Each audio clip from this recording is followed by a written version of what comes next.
a U.S. service member, has died from wounds suffered during a raid against al-Qaeda in Yemen. It was the first covert operation that we know of under President Trump.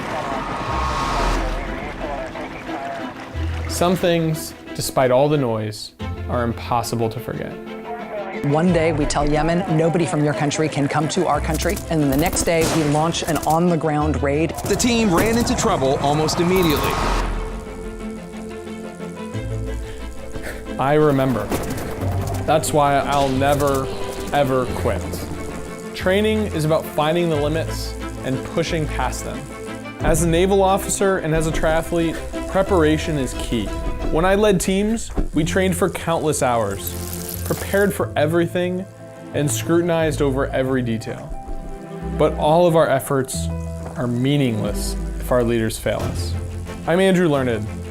When the towers came down on 9/11, the first thing I did was go down to the local recruiting office. I was only 15.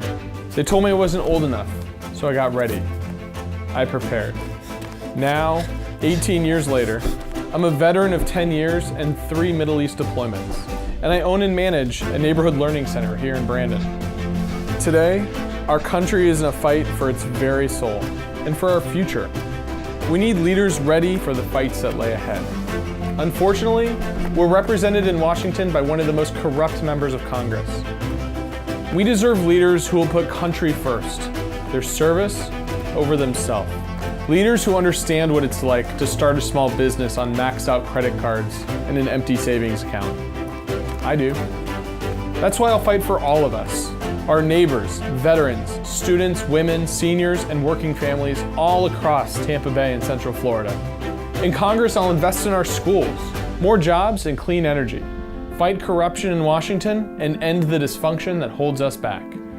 I'm Andrew Learned, and I approve this message because I've served you once, and I'd be honored to serve you again.